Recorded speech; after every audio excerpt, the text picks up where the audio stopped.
Buenos días.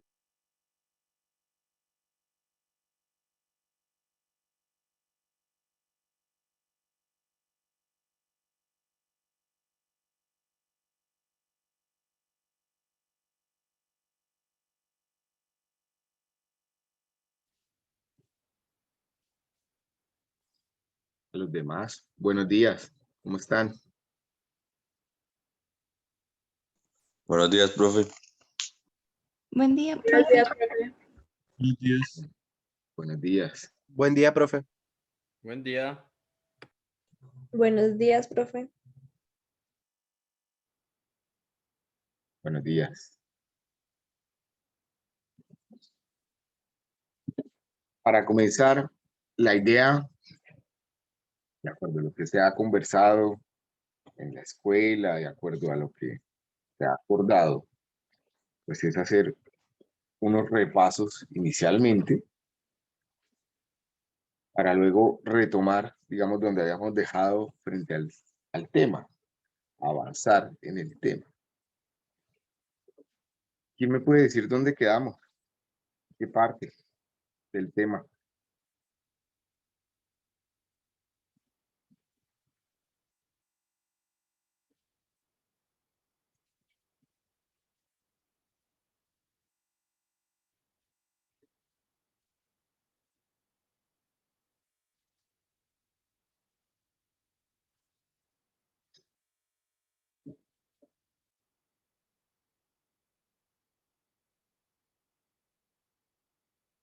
¿Qué fue lo último que vimos?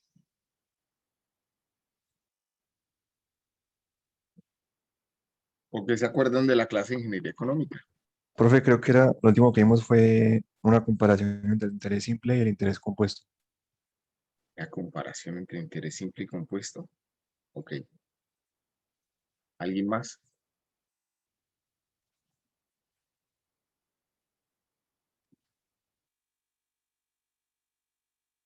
¿Alcanzamos a ver interés nominal?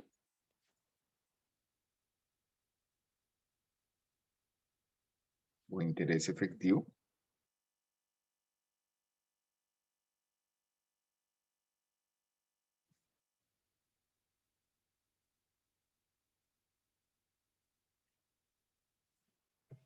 Creo que no, profe. No, profe. No, quedamos fue en una diapositiva que decía la regla del 100 y ya. La regla del 100.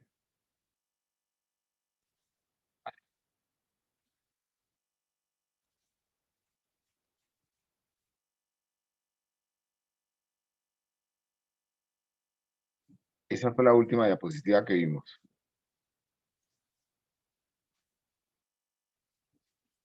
Bien.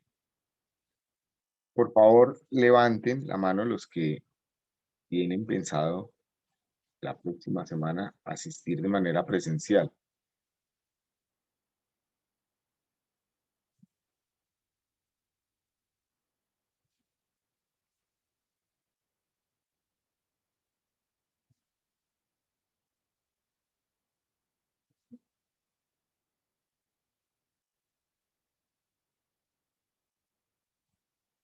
¿Solo 2 personas?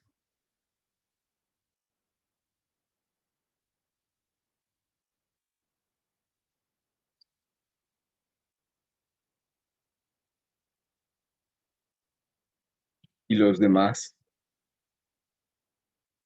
¿Por qué no tienen proyectado asistir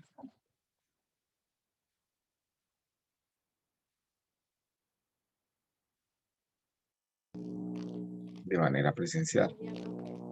Buenos días, Karen. Te escucho un poquito lejos, pero te escuchamos. Profe, pues por mi parte yo pienso así, pero no exactamente la próxima semana. O sea, lo que es en el transcurso del mes. No, no te alcancé a entender. Pues, ya no. Nos lo escribes en el chat, por favor. ¿Alguien más que quiera participar? Profe, pues en mi caso estoy como a ver de cómo se desarrolla el semestre así en esta modalidad en la universidad, para ver si de pronto el otro semestre se toma la decisión de ir presencial.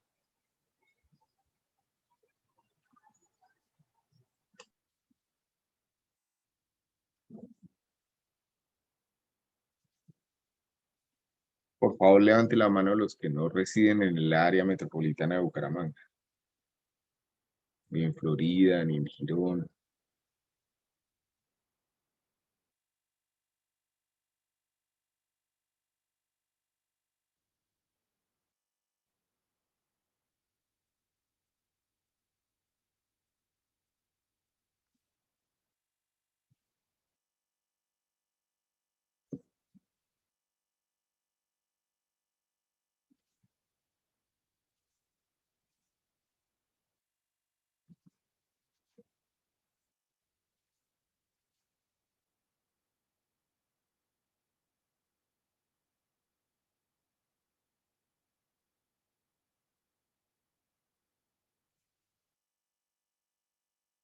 Y los que sí residen en el área metropolitana, es decir, Daniel, Angélica, Carlos, Joan, Jonathan y Santiago, Nicole, ¿por qué no quieren, que no pueden ir presencial?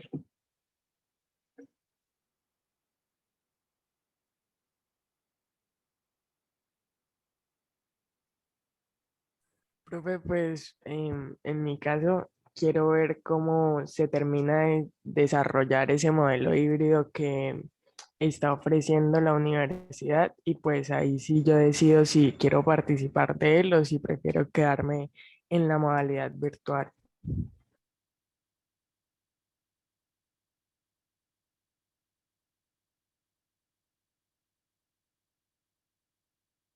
Y los demás, Carlos, Joan, Jonathan, Profe, yo en Julián. mi caso no pienso asistir porque yo tengo problemas en los pulmones, entonces pues es complicado. Ok, eso es respetable.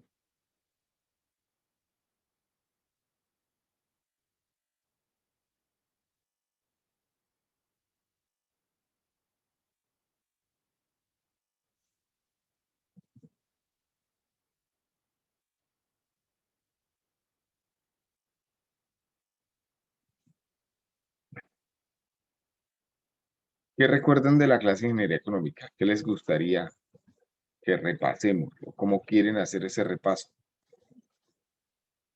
¿Qué han hablado con sus otros profesores que han tenido otras clases? Esta es la primera que tienen.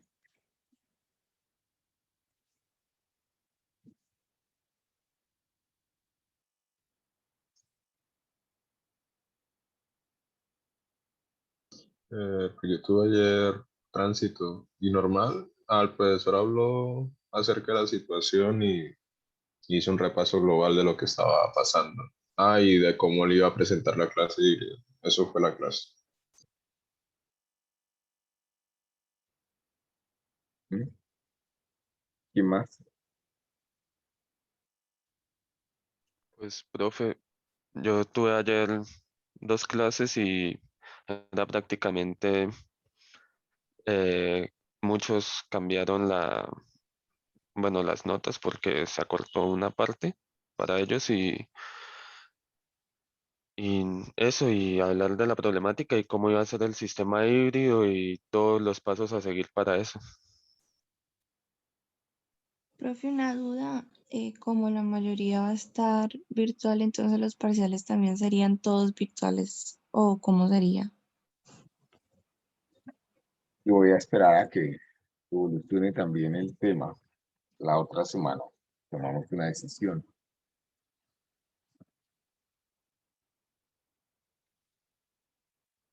Si ya hay modalidad híbrida, los parciales pueden ser híbridos, ¿cierto? Pues yo por ahí Pues estaba leyendo que decían que como la mayoría, virtuales, que profe. tener parciales virtuales, sí, exacto.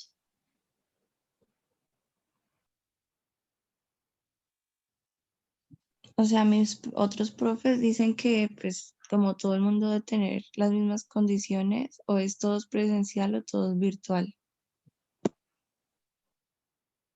Sí, habrá la posibilidad, ¿no? Porque el que está asistiendo de manera presencial, seguramente alguien que asista de manera presencial seguramente tiene dificultades en lo virtual, y así como a los virtuales no se les está obligando a ir, creo que al presencial tampoco se le debería obligar a tomar lo virtual. Debería haber las dos alternativas ya que la universidad lo está poniendo.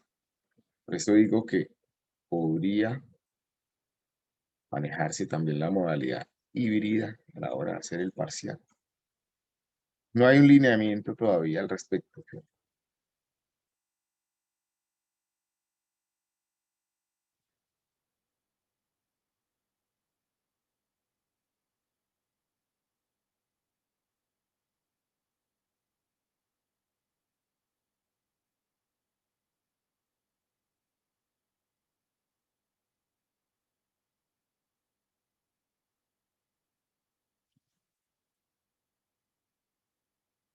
¿O sí?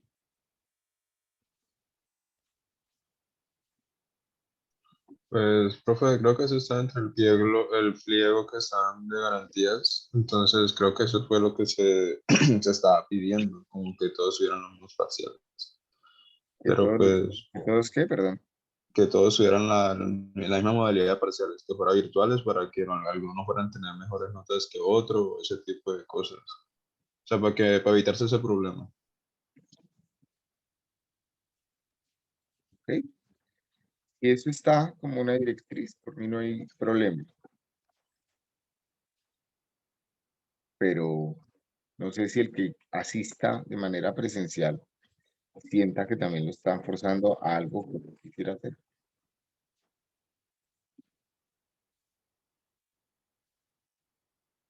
Los que dijeron que iban a ir de manera presencial, ¿qué opinan?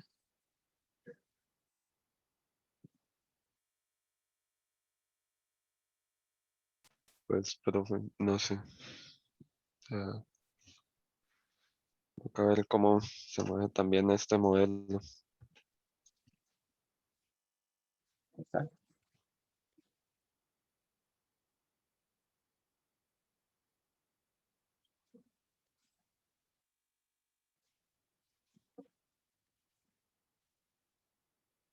Karen pregunta que si entonces sería decisión del estudiante de qué manera se presenta el parcial, si virtual o presencial.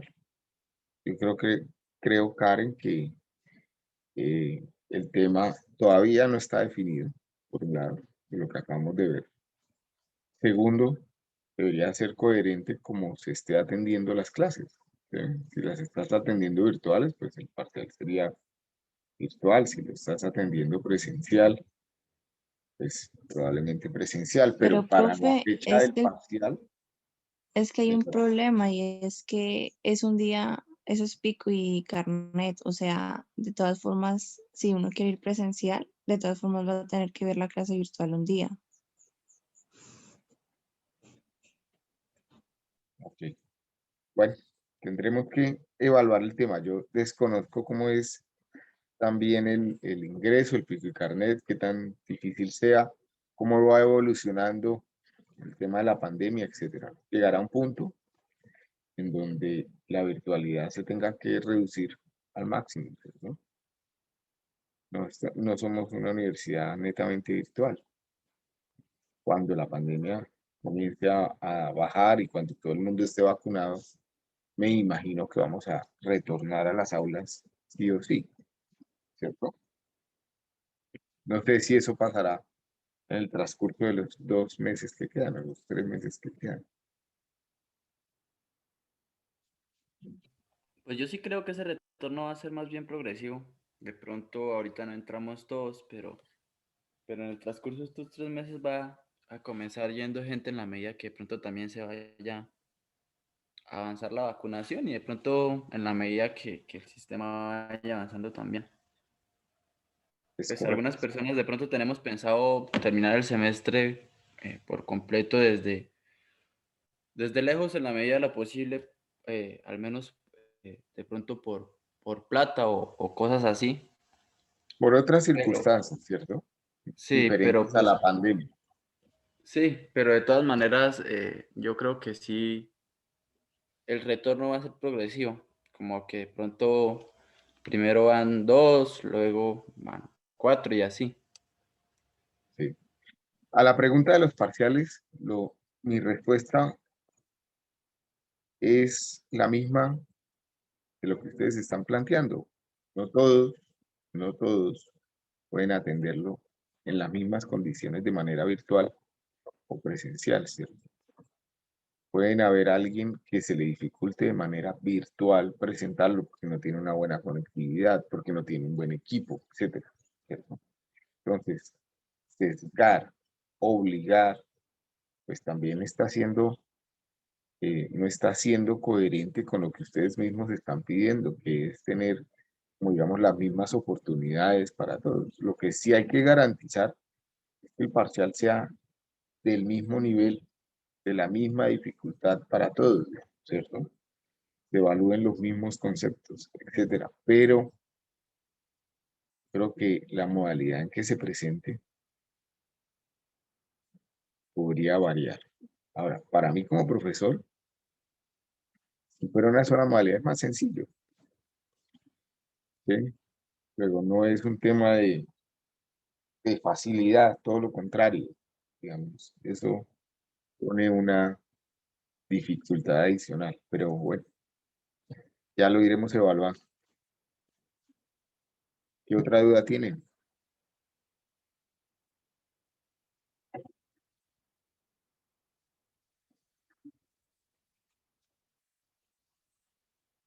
¿Dudas?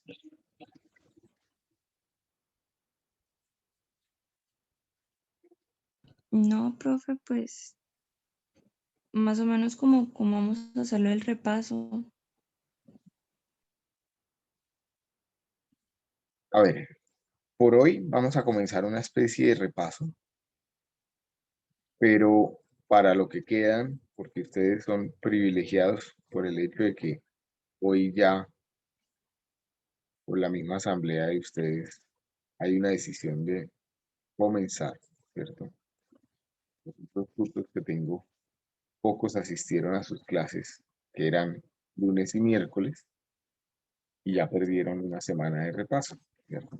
Ustedes les quedan esta y la próxima, o sea, tienen cuatro clases de repaso.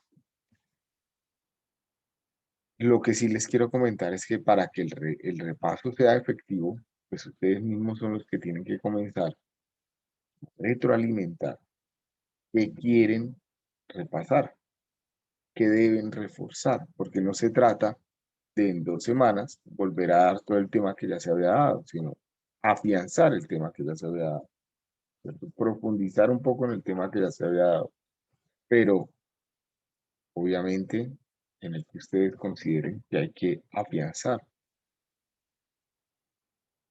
¿Qué vimos en las 3 semanas que hubo de semestre? Hicimos una primera clase que era introductoria, donde se vieron todos los temas de los lineamientos de la clase, ¿cierto? Acá, por ejemplo, definimos las reglas del juego, nos presentamos, etcétera, pero también vimos los horarios de consulta y los instrumentos de evaluación. Dentro de los instrumentos de evaluación, que son 7, tenemos uno que es unas actividades pequeñas que normalmente se desarrollan en Moodle, que seguirán siendo en Moodle,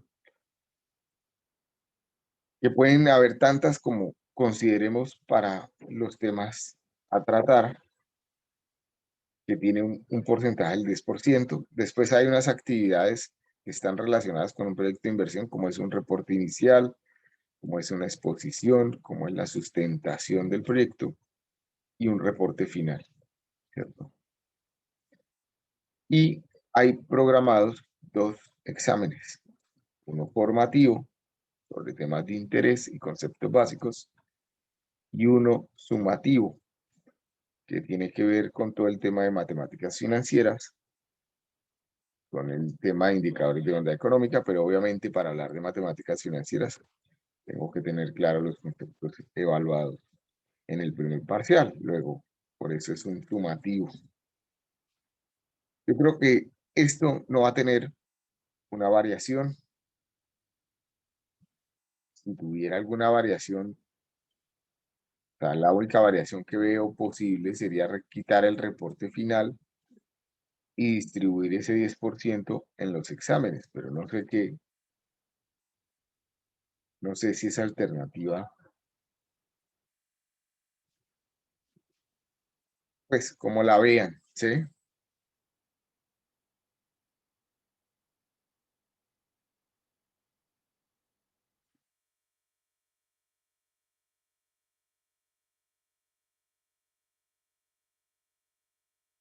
Piénsenla hoy, si se elimina el reporte final de proyecto, que era donde tenían que hacer el informe escrito de todo lo que se ha decidido, más la entrega del modelo financiero, teniendo en cuenta la retroalimentación que se haga en la sustentación del proyecto. Y más bien ese 10% lo distribuimos en 5% para el formativo, 5% para el sumativo.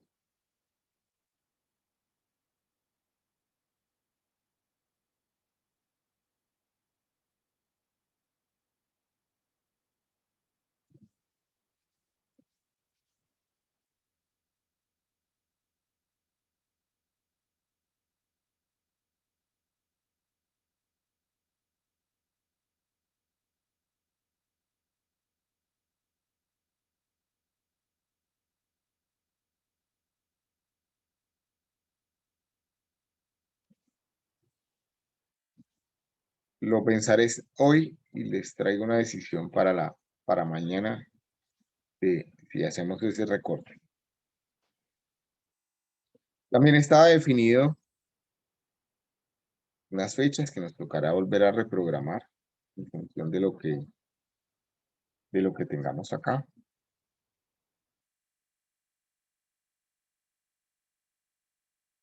Después se hizo unas preguntas para un examen de conocimientos previos y se retroalimentaron esas preguntas, ¿cierto? ¿Qué se espera aprender en la clase de ingeniería económica? ¿Qué es la ingeniería económica? Que ya dijimos que es un conjunto de técnicas matemáticas que simplifican comparaciones económicas, que son conceptos y análisis matemáticos que ayudan a las personas a tomar decisiones fundamentadas sobre cómo invertir mejor los fondos de capital.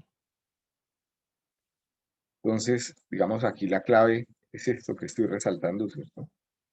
Son conceptos y análisis para tomar decisiones fundamentadas sobre temas de capital, es decir, sobre temas de dinero.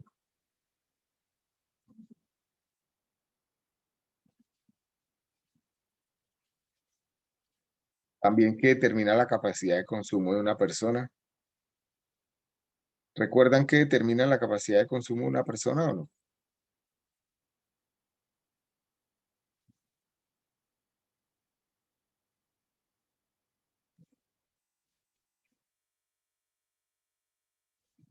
¿Qué determina tu capacidad de consumo?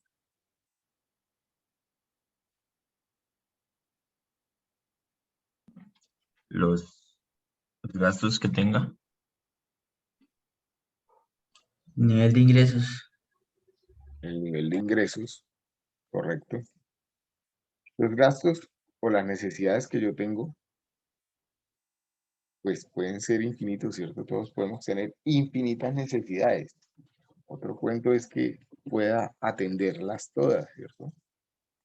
Mi capacidad de consumo es qué tanto puedo atender esas necesidades. ¿De qué depende qué tantas necesidades puedo yo atender? Una, del nivel de ingresos. ¿Qué más? Del precio de las cosas en el mercado. Y el precio de las cosas en el mercado. Y entonces colocábamos como un ejemplo, ¿cierto? Y es, si yo tengo 1.000.000 de pesos,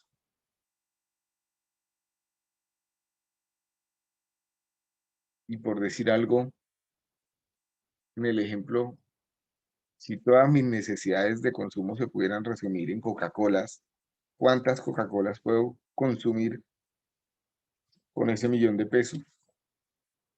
O si tengo mal contados que $270, que podrían ser el mismo $1.000.000, ¿cuántas Coca-Colas puedo comprar si estuviera en Estados Unidos, por ejemplo?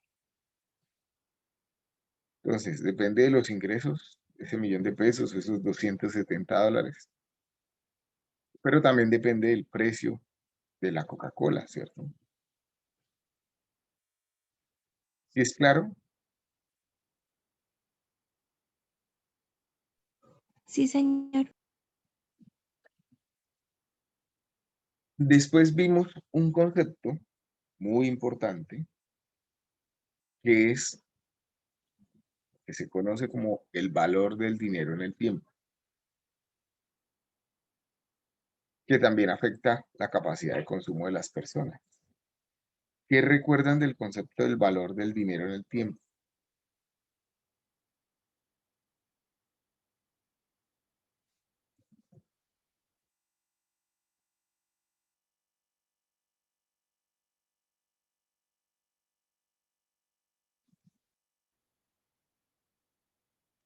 The time value of money es un concepto económico basado en la premisa de que un inversor prefiere recibir un pago de una suma fija de dinero hoy en lugar de recibir el mismo valor en una fecha futura. En particular, si se recibe hoy una suma de dinero, se puede obtener interés sobre ese dinero y adicionalmente, debido al efecto de la inflación, en el futuro esa misma suma de dinero perderá poder de compra. Una unidad de dinero hoy tiene más valor que esa misma unidad de dinero en el futuro, pues el dinero en el tiempo tiene la capacidad de generar más valor. Y además, por efectos de la inflación, va perdiendo capacidad de consumo. Por lo tanto, decíamos que el interés es la manifestación del valor del dinero en el tiempo. ¿Qué es la inflación? O mejor dicho, ¿a todos les queda claro que el dinero tiene valor en el tiempo o no?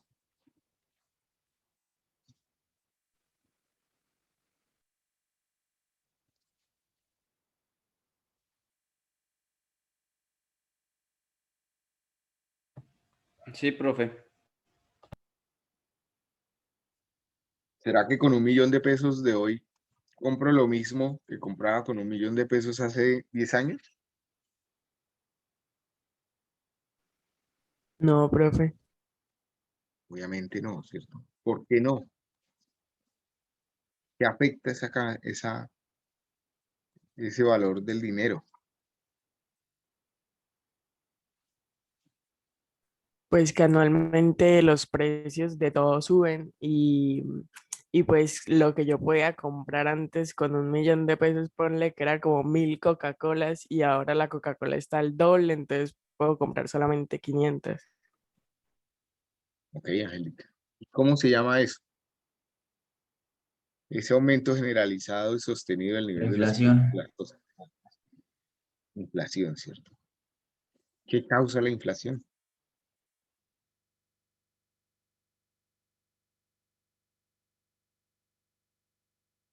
¿Por qué hay inflación? ¿La inflación es buena o mala?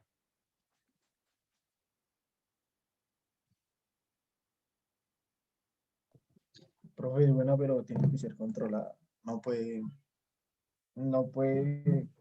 eh, no existir, pero pues, debe estar bien medida. ¿La inflación puede ser buena?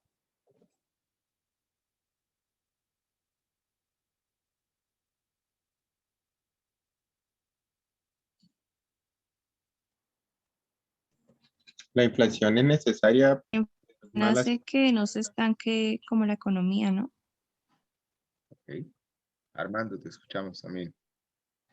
Que la inflación es necesaria, pero es malo si es muy alta. Hace que no se estanque la economía. Y es necesaria, pero no si es muy alta, muy mala, ¿cierto? Eso ya, digamos, medianamente lo sabemos porque tenemos casos de vecinos muy cercanos que esa inflación ya ha afectado considerablemente pues, todo el aparato económico. Puede ser buena, claro, porque dinamiza la economía. Si yo sé que todos los años los precios van a subir de las cosas, probablemente me animo a comprar las cosas hoy y no dentro de unos años. Y en ese mover el dinero de comprar bienes y servicios, pues genero empleo, se van generando otros bienes y servicios, etc. ¿Cierto? Entonces, de alguna manera, tener algo de inflación es bueno. ¿Qué causa la inflación?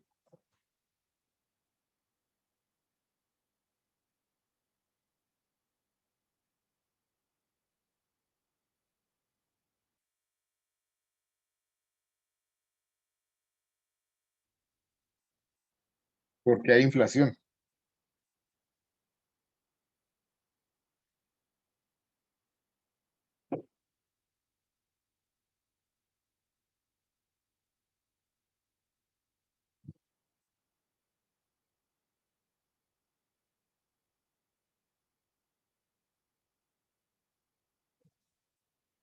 Si nos vamos a Moodle, el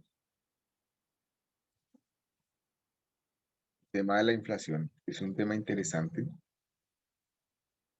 pero a veces no es muy fácil de explicar ni de entenderse. Ustedes entran a Moodle. Por acá podemos ver dónde íbamos, ¿cierto?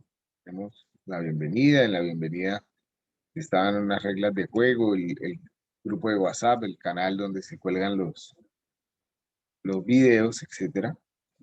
Los lineamientos del curso, que a lo mejor si cambiamos el tema de las notas, pues habrá que actualizar estos lineamientos acá. Todo el tema de la retroalimentación de la prueba de conocimientos previos, la explicación del proyecto en grupo. De pronto mañana podemos hacer un repaso de lo que es el proyecto en grupo.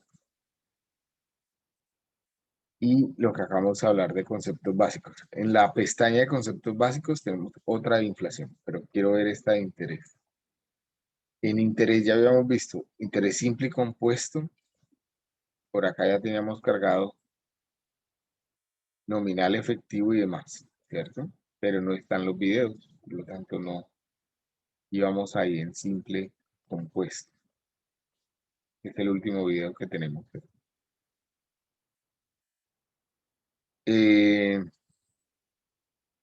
Si me voy a la pestaña de conceptos básicos y luego a la pestaña de inflación, ustedes tienen cargados acá una serie de videos del Banco de la República sobre el tema.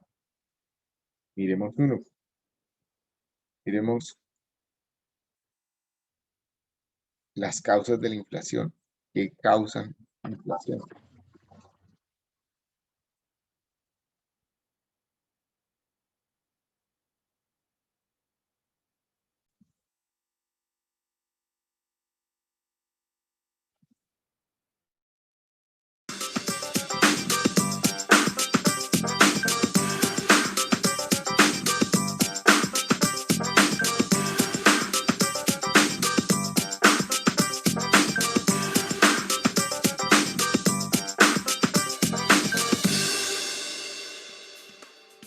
Cada persona tiene su propio mundo, con sus gustos, sus intereses y sus sueños.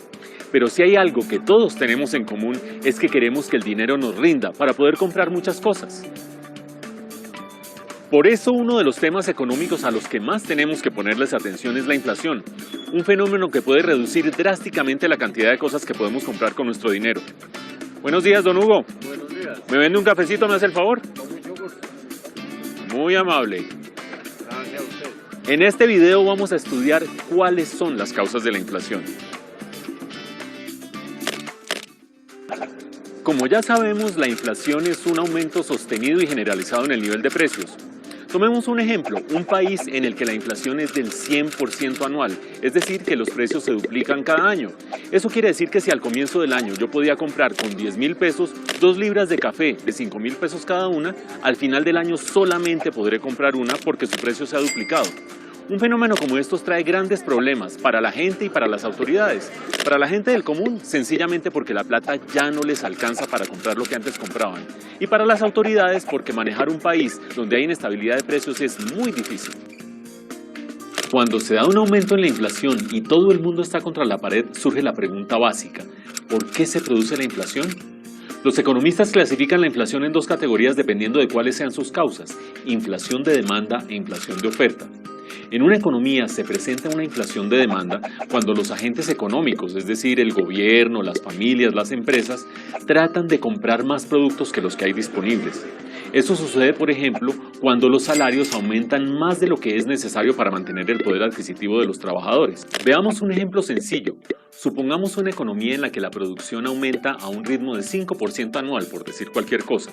Si en esa economía los salarios aumentan 100%, es decir, que de repente se duplican, va a haber problemas, porque la gente al tener el doble de dinero en su bolsillo, seguramente va a tratar de comprar el doble de cosas que compraba anteriormente.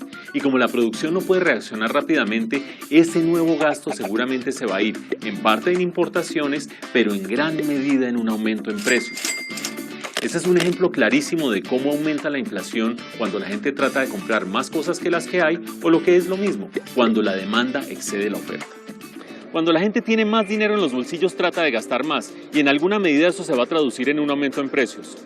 Pero la inflación no solo es un problema que tenga que ver con condiciones de demanda, también hay circunstancias de oferta que generan un aumento sostenido en los precios. Volvamos a nuestro ejemplo sencillo en el que la producción de una economía crece a una tasa del 5% anual. Si en ese país se presenta un grave fenómeno climático que termina arruinando buena parte de las cosechas y reduciendo la cantidad de alimentos que hay para la gente, se va a presentar un fenómeno inflacionario. ¿Por qué? Supongamos que antes había 10 libras de alimento por persona y a raíz del fenómeno climático quedan solo 10 libras de alimento para todo el mundo. La gente inmediatamente va a tratar desesperadamente de comprar esos alimentos que son cada vez más escasos y va a elevarse su precio. Si eso se presenta durante un buen tiempo, se van a generar presiones inflacionarias. Pero la inflación de oferta no solo se da cuando se reduce la cantidad de productos disponibles para vender. También se presenta cuando los productores deciden aumentar sus precios por cualquier motivo. Por ejemplo, cuando aumenta el costo de los insumos que usan en su proceso productivo. Veamos el ejemplo clásico. Cuando aumenta el precio de los combustibles, todos los sectores que usan gasolina en su proceso de producción, que son muchísimos, deciden aumentar sus precios y de esa manera generan presiones inflacionarias para el resto de la economía. Otro caso que se presenta con cierta frecuencia es el de una devaluación que aumenta el precio de los productos importados. Veamos un ejemplo. Si un metro de tela en el mercado internacional cuesta $1 y el dólar en Colombia vale 2.000 pesos, ese metro de tela vendido en el mercado colombiano va a costar 2.000 pesos. Pero si de repente hay una devaluación y el precio del dólar pasa a ser de 3.000 pesos, el mismo metro de tela va a costar 3.000 pesos en el mercado nacional, encareciendo no solo la tela importada, sino también las camisas, los pantalones, las sábanas que se hacen con esa tela. De esa manera, una devaluación no solamente aumenta el precio de los productos importados, sino de todos los productos nacionales que usan insumos importados. Hasta este punto ha quedado claro que la inflación se puede generar tanto por problemas de demanda como por problemas de oferta. Es probable que para una persona del común eso no quiera decir nada, porque lo único que le preocupa es que con una alta inflación se le va reduciendo su poder adquisitivo. Para esa persona la pregunta relevante es: ¿qué hacer para controlar la inflación? La respuesta a esa pregunta la vamos a abordar en un próximo video.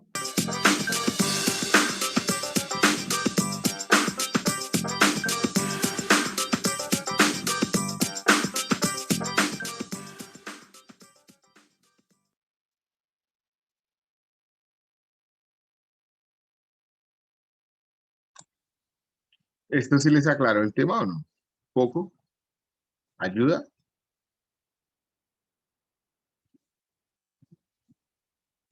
Sí, claro.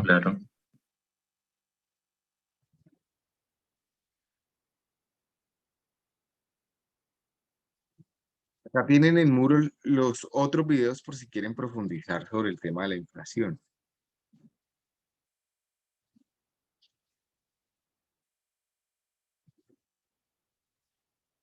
Después de que hablamos un poco del tema de la inflación, se comenzó a discutir o a comentar las diferencias entre los actores de la economía, ¿cierto?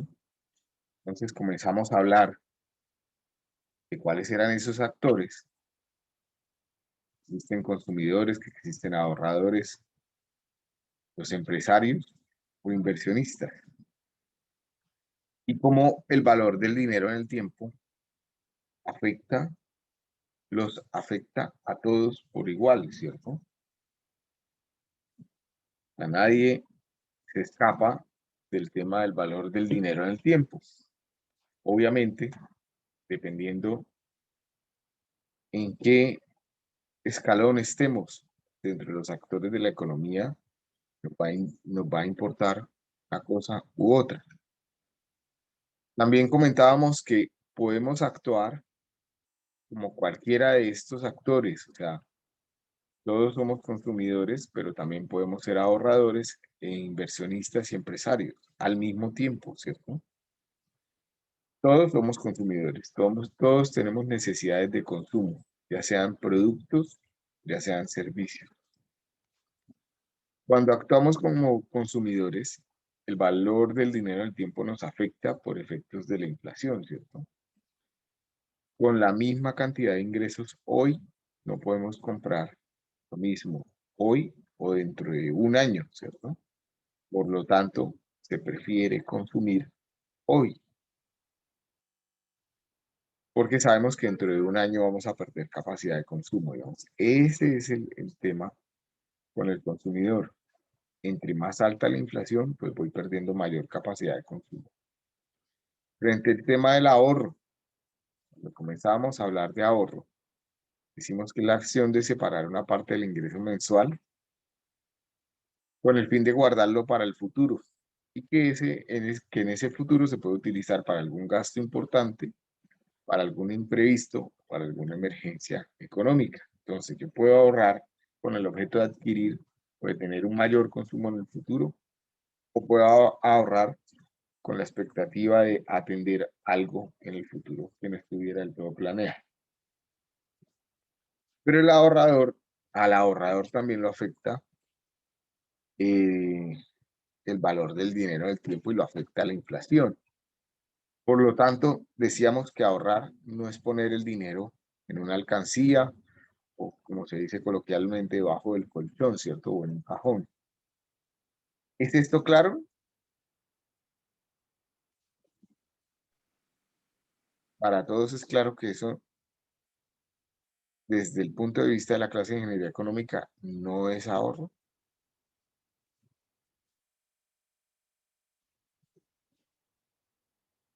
Y teniendo eso claro, entonces, ¿qué es ahorrar y cómo se debe ahorrar? ¿Qué es lo que se busca Para a la hora de ahorrar? para ahorrar se debería como meter como en un CDT o algo que genere ganancias, ya que el dinero se valoriza. Ok, entonces, para ahorrar, yo lo que tengo que hacer es blindarme contra la inflación, es decir, que el dinero que yo vaya a reservar no pierda capacidad de consumo, no pierda capacidad de adquisición en el futuro. Para que eso ocurra, tiene que tener una rentabilidad. Y esa rentabilidad del dinero tiene que ser superior a la inflación.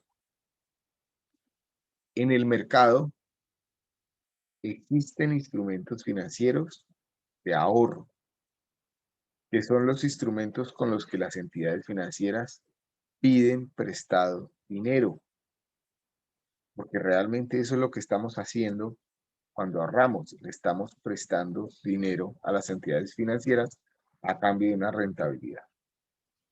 La rentabilidad que está dispuesta, pues, que están dispuestas las entidades financieras a entregar por ese dinero que le prestan, se conoce como tasas de captación. Su nombre le está diciendo, no están captando dinero.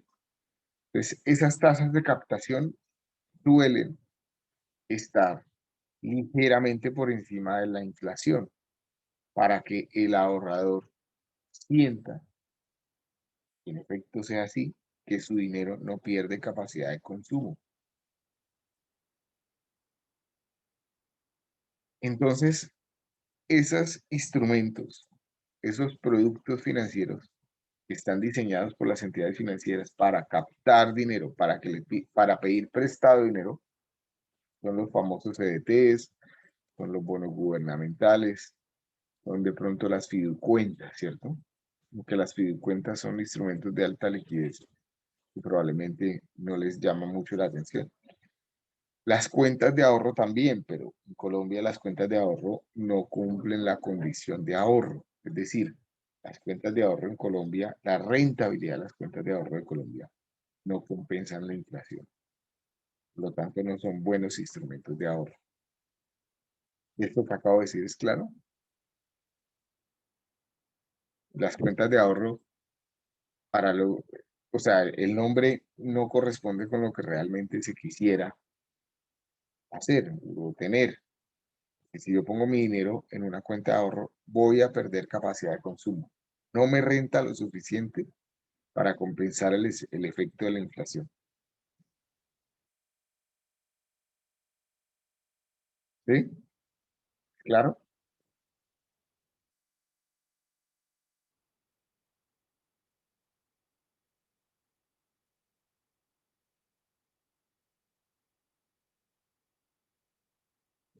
¿Sí? Sí, señor.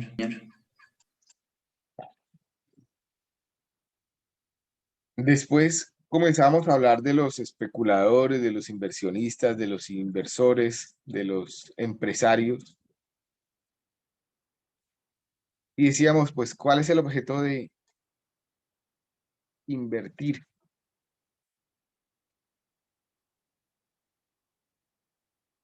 Todos llegamos a la misma conclusión, ¿cierto? Ganar dinero. Ese es el objeto de invertir. Desde el punto de vista netamente económico, un empresario tiene un objetivo que es ganar dinero.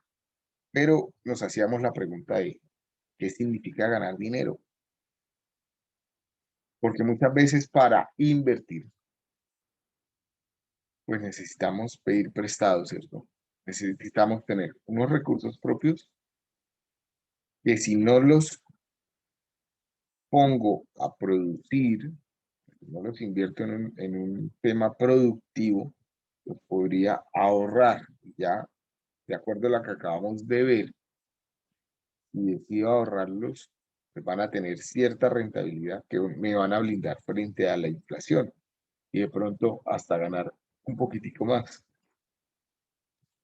Luego, si decido ponerlos a trabajar, un proceso productivo,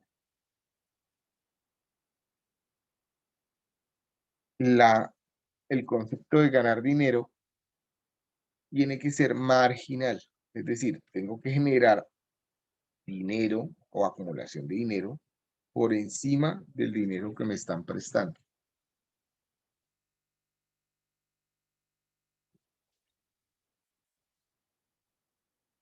Entonces, también hablábamos de otro, no es concepto, sino de otra tasa que tienen los bancos, que son las tasas de colocación. ¿Quién recuerda que es una tasa de colocación?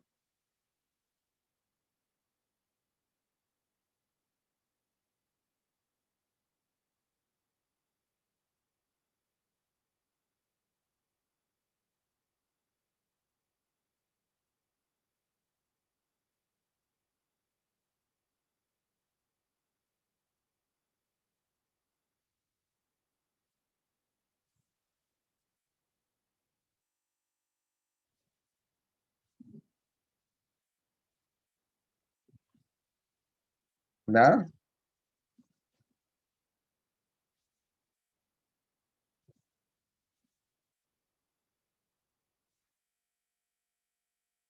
Las tasas de colocación son las tasas a las que los bancos nos prestan dinero. Entonces, si yo para producir, para hacer un negocio específico, desarrollar un producto, un servicio específico, requiero tener un dinero prestado, perdón, tener un dinero propio y solicitar dinero prestado, la rentabilidad de mi proyecto debe ser mayor a las tasas de colocación para poder compensar ese préstamo, a las tasas de captación, porque no tendría sentido que haga un proceso productivo para al final ganarme lo mismo que si lo ahorrara. Por supuesto, tienen que ser superiores a la inflación. ¿Sí?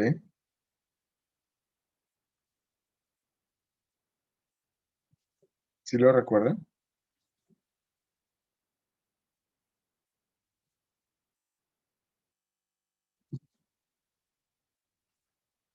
¿Dudas? ¿Preguntas hasta acá?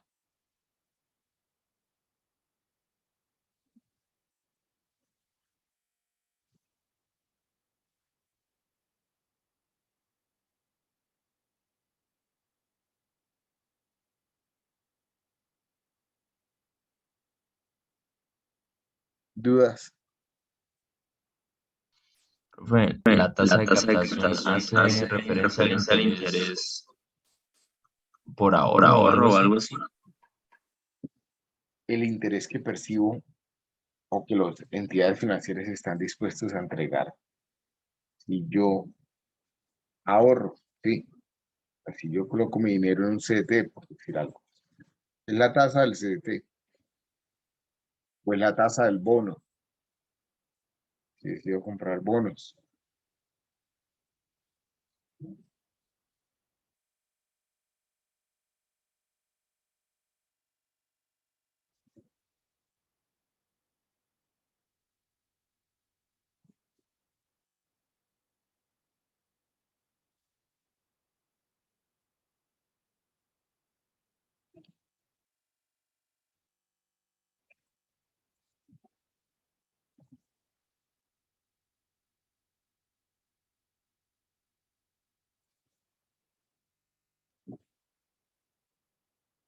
Hablemos un poco del concepto de producción,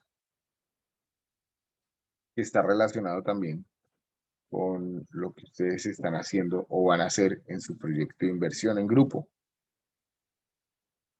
Decíamos que producción, o para que haya producción, primero que es la herramienta con la que los países pues se desarrollan, ¿cierto? En la medida en que hay innovación y producción, pues va a haber desarrollo, ¿cierto?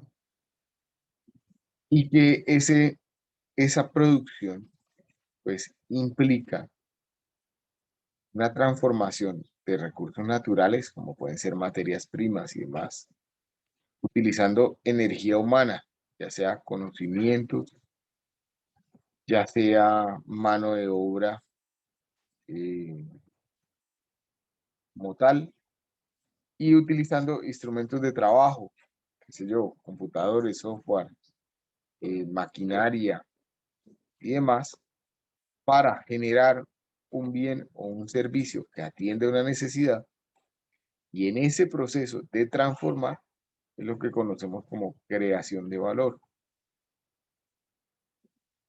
Esta creación de valor lo que debería generar es una acumulación de valor, que es una ganancia de dinero, ¿cierto? En este proceso de transformación es que finalmente vamos a ganar dinero.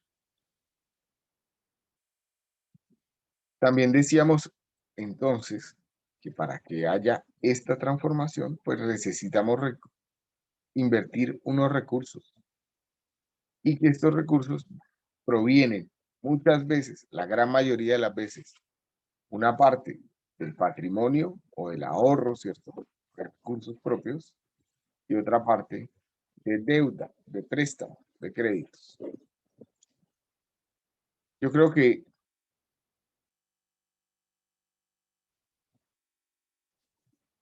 por acá les hago una pregunta y es, ¿qué requisitos tiene que tener el proyecto de inversión que ustedes van a atender, que ustedes van a planear? ¿Y cuál es el objeto de ese proyecto de inversión, de ese instrumento del proyecto de inversión que ustedes van a hacer en grupo? ¿Qué es lo que se busca con ese ejercicio en grupo?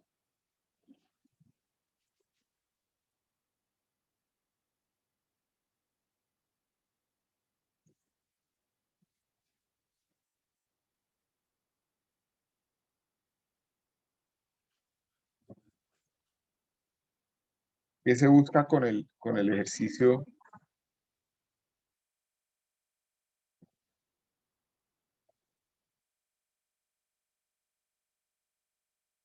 ¿Cuál es el objetivo del proyecto en grupo que ustedes van a hacer?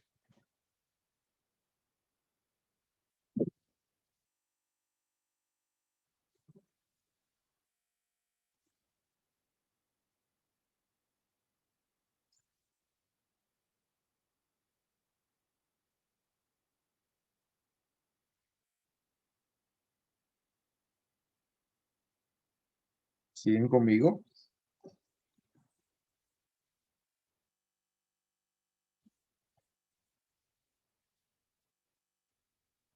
Levanten la mano los que siguen conmigo.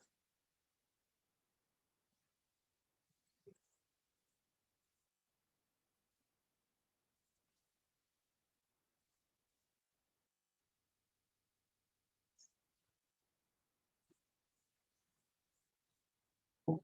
Los que siguen conmigo. ¿Cuál es el objeto del proyecto en grupo que se va a hacer?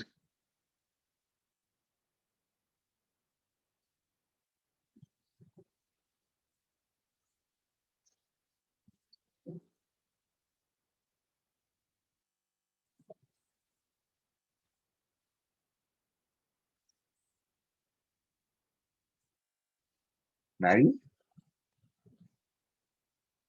¿Cuáles son los requisitos del proyecto que ustedes tienen que desarrollar?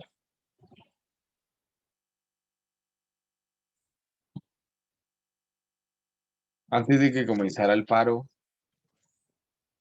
ya estaba prácticamente Profe, listo un entregable, ¿cierto? pues debía ser como una idea que generara ingresos y que no fuera como revender algo, me acuerdo.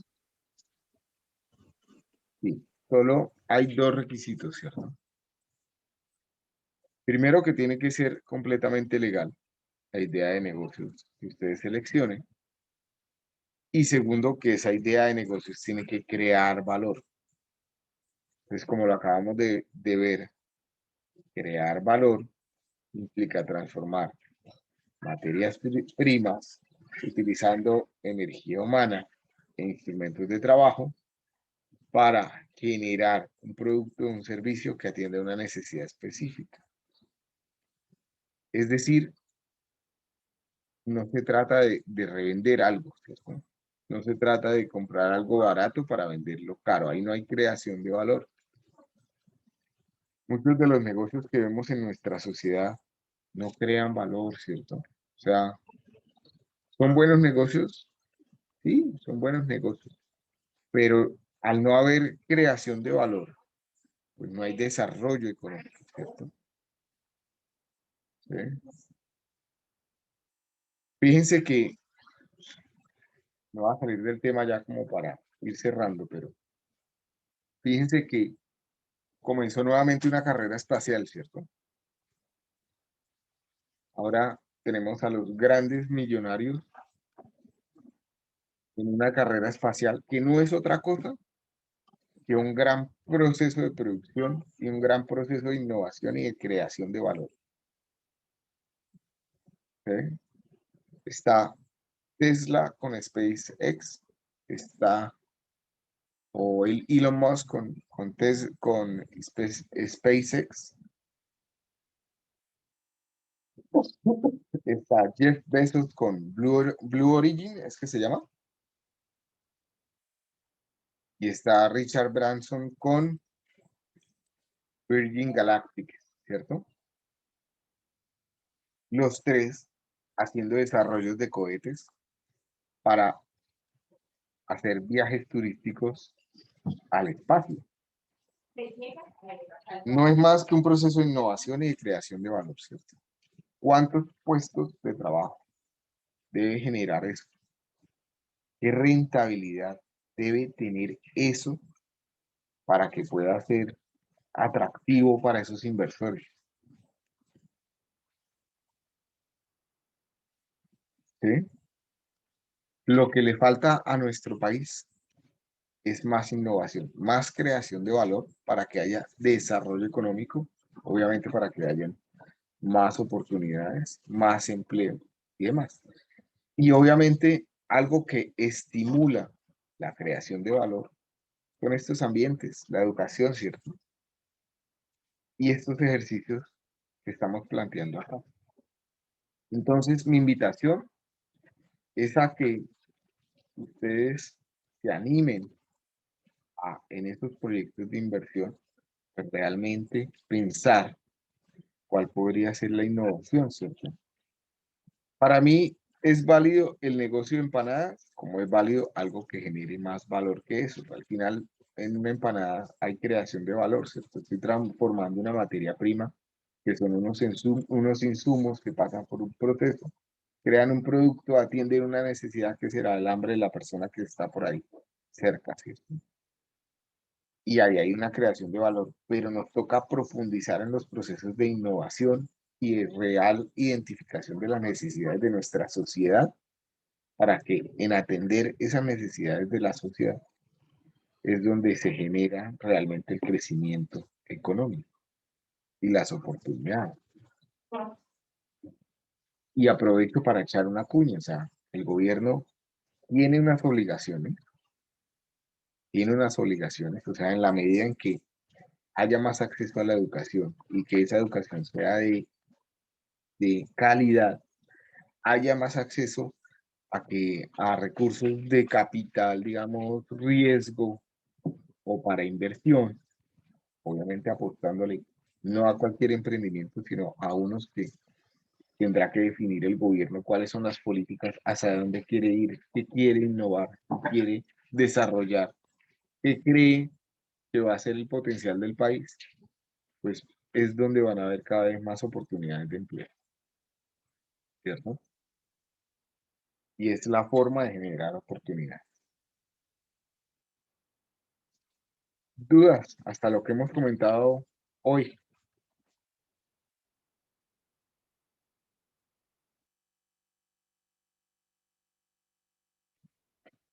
Los invito a que ustedes hagan un repaso y que mañana en la clase me comenten en qué quieren afianzar, qué quieren repasar. No se trata de volver a comenzar el semestre, ¿cierto? Hoy prácticamente repasamos todo el tema de conceptos básicos de la asignatura.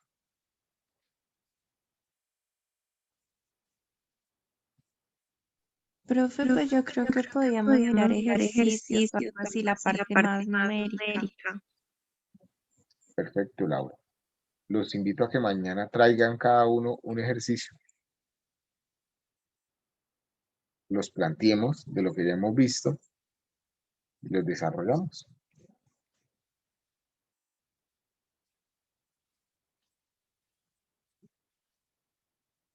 Profe, ¿no ¿Dudas? tienes un libro que nos recomiendes o algo así para mirar? Claro, el libro de Ingeniería Económica de Blanc. Tienen toda la ¿De Blanc? bibliografía en la clase de lineamientos, o sea, si ustedes se van a Moodle, por acá en lineamientos del curso, en las presentaciones del curso,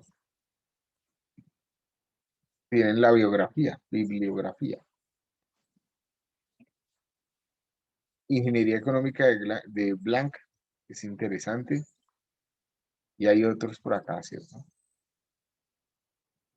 Problemario sobre Ingeniería Económica para Ingenieros de Carlos Vecino, que es un profesor de industrial, podría ser interesante. Ahí hay varios.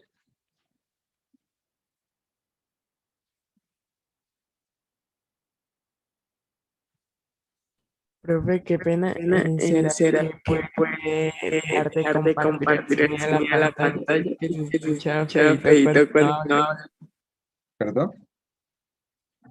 Que si Que por si favor por puede favor puede dejar de dejar de compartir el compartir el sonido de la sonido de la pantalla. pantalla. Ah, ok, sí. Ya. ¿Se escucha doble cuando habla un compañero? Sí.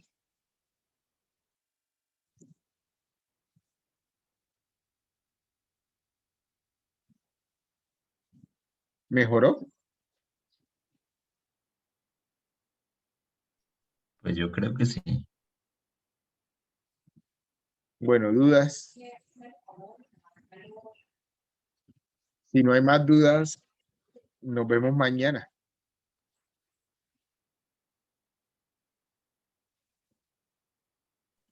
Vale, profe, muchas gracias. Los invito a que revisen o traigan los ejercicios que quieran revisar, que quieran repasar. ¿De acuerdo?